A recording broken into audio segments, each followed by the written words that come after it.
Money market in India, we can also called as the Indian money market.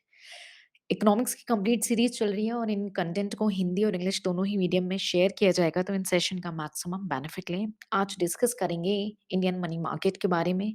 हमने last session में discuss किया money market क्या होता है, और ये भी देखा कि मनी मार्केट हमारे दो तरीके के होते हैं, organised and unorganised money market. तो इंडिया में जो मनी मार्केट है वो कैसे आई और कब ये प्रोसीजर स्टार्ट हुआ। अनऑर्गेनाइज्ड मनी मार्केट तो हमारी एंशियंट टाइम से चलती आ रही है, लेकिन ऑर्गेनाइज्ड मनी मार्केट को आने में हमें कुछ कमिटीज सेटअप करनी पड़ी।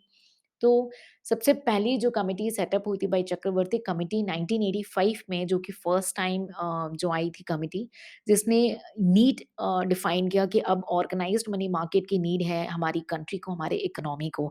सो the first committee is the Chakravarty committee 1985 for the first time underline the need of an organised money market in the country. और उसके बाद जो सेकंड में कमिटी आई, वगुल कमिटी 1987 में, इन्होंने रिपोर्ट रखा और इन्होंने एक ब्लूप्रिंट सामने रखा कि कैसे मनी मार्केट जो है, ऑर्गेनाइज्ड मनी मार्केट जो है डेवलप होना चाहिए, और इन्होंने अपने कुछ रिकमेंडेशंस रखे, जिसे जो है उस कमिटी के रिकमेंडेशंस को आरबीआई ने एक्सेप्ट किया और उसे जो है इंक्लूड किया इकोनॉमी में। इन कमिटीज को डिटेल में सेपरेट सेशंस के थ्रू डिस्कस करेंगे। आज ले लेते हैं थोड़ा सा ओवरव्यू। नेक्स्ट जो कमिटी आई थी वो थी नरसिम्हन कमिटी, जो गवर्नमेंट ने सेटअप करी थी अगस्त 1991 में, under the chairmanship of M Narasimham, ताकि वो एग्जामिन कर सके उस करंट सिनारियो के हिसाब से कि भाई कैसे काम करी हमारी जो ऑर्गेनाइज सेक्टर की कमिटीज हैं, जो सॉरी ऑर्गेनाइज सेक्टर का मनी मार्केट है कैसे काम कर रहा है। सो सबसे पहले जो कमिटी आई जिन्होंने ये एक डिजायर दिखाया वो थी चक्रवर्ती कमिटी, और ब्लूप्रिंट लेकर के आई थी वगुल कमिटी। उसके बाद time to time different committee setup हुई और चेंजेस आते गए एज पर दी अपडेट्स। तो दो तरीके की कमिटी हमने अंडरस्टैंड करी, एक थी ऑर्गेनाइज्ड और दूसरी थी अनऑर्गेनाइज्ड। अनऑर्गेनाइज्ड मनी मार्केट हमारी एंशियंट टाइम से चल रही थी, एंड द एक्टिविटीज, उसकी जो एक्टिविटीज वो मनी मार्केट करता था वो रेगुलेटेड नहीं था, बट वो इलीगल भी नहीं था, वो रिकॉग्नाइज था। So the activities of the money market, unorganized money market, are not regulated but they are recognized by the government। आज भी जो है अनऑर्गेनाइज्ड मनी मार्केट अभी भी चलता आ रहा है, क्योंकि कहीं न कहीं ऑर्गेनाइज्ड मनी मार्केट हर किसी के लिए ईज़िली एक्सेसिबल नहीं है, और इसके अदर जो है अभी ड्रॉबैक्स एग्ज़िस्ट करते हैं। तो अनऑर्गेनाइज्ड मनी मार्केट जो है हमारे, वो 3 डिफरेंट कैटेगरीज़ में हम देखते हैं। पहला जो unregulated non banking financial intermediaries हैं, ये चिट फंड के फॉर्म में हो, निधीज़ एंड लोन कंपनीज़ के फॉर्म में काम करती हैं। बहुत ही ज़्यादा हाई रेट इंटरेस्ट रेट इनका होता है। So the unorganized money market in India may be divided into three different categories. The first one is the unregulated non-bank financial intermediaries. These are functioning in the form of chit fund, nidhis, and loan companies.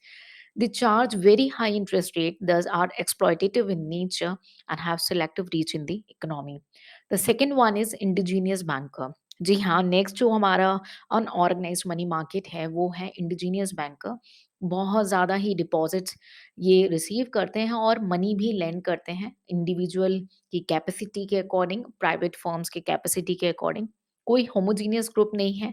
कई बार हम इसे एक जो है individual जो है culture के हिसाब से कोऑर्डिनेट करते हैं, देखते हैं कि गुजराती शॉप्स हैं, मुल्तानी या शेखापुरी शॉप्स हैं, मारवाड़ी कायाज हैं, like that indigenous bankers setup होते हैं और आज भी एग्जिस्ट करते हैं। The third and the last category is the money lender. ये मनी लैंडर जो लोकलाइज्ड फॉर्म जो है मनी मार्केट का एग्जिस्ट करता है इंडिया में, और सबसे ज़्यादा एक्सप्लॉयटेटिव है। So the money lender is the third category of unorganized money market. It constitute the most localized form of money market in India and operate in the most exploitative way. तो भई अनऑर्गेनाइज़ तो हमारा जो है काफ़ी पुराना था। ऑर्गेनाइज़्ड में हमने देखा डिफरेंट कमिटीज़ सेटअप हुई और टाइम टू टाइम जो है हमारा ऑर्गेनाइज़्ड मनी मार्केट जो है चलता आ रहा है। तो मनी मार्केट जो हमारा ऑर्गेनाइज़ सेक्टर का है, ये रेगुलेट होता है by the reserve banks of India के थ्रू, ठीक है? तो गवर्नमेंट ने धीरे-धीरे जो है हमारा ऑर्गेनाइज़्ड मनी मार्केट को डेवलप किया, ठीक है? और अब तक के टोटल 8 इंस्ट्रूमेंट जो हैं वो different different categories of the business and industrial firm में यूज होते हैं। ये जो आपके 8 इंस्ट्रूमेंट हैं मनी मार्केट के, इनको ब्रीफ आउटलाइन करूँगी आउटलाइन और इनका डिटेल हम कवर अप करेंगे सेपरेट सेशंस के थ्रू। तो पहला जो ऑर्गेनाइज्ड मनी मार्केट इंस्ट्रूमेंट है वो है ट्रेज़री बिल। सेकंड है आपका सर्टिफिकेट ऑफ डिपॉज़िट जिसको शॉर्टकट में बोलते हैं सीडीज़। थर्ड है आपका कमर्शियल पेपर जो कि कहलाता है सीपीज़। फोर्थ है आपका commercial bill that is CB. Fifth है आपका call money market that is CMM. Sixth है money market mutual fund. Seventh है repo and reverse repos. And eighth and the last instrument है आपका cash management bill that is CMB. तो ये हमने एक ब्रीफ आउटलाइन किया कि इंडियन मनी मार्केट जो है वो कुछ कमिटीज़ के थ्रू जो गवर्नमेंट को लगी time to time changing scenario के हिसाब से कमिटीज़ बनी और वो कमिटी अपने अपने रिपोर्ट्स लेकर के आई और इस हिसाब से उनके रिकमेंडेशंस को एक्सेप्ट किए गए, कुछ कुछ रिजेक्ट किए गए। तो जो एक्सेप्ट हुए वो एग्जीक्यूट हुए और विथ करंट सिनेरियो कई कमिटीज़ आती रहीं। तो कमिटीज़ को हम सेपरेटली कवर अप करेंगे। लेकिन आई बिलीव आज के सेशन में आपको ये क्लियर हो चुका होगा कि जो मनी मार्केट है इंडिया में वो कैसे आया और किस तरीके के हमारे जो मनी मार्केट हैं ऑर्गेनाइज्ड एंड अनऑर्गेनाइज्ड।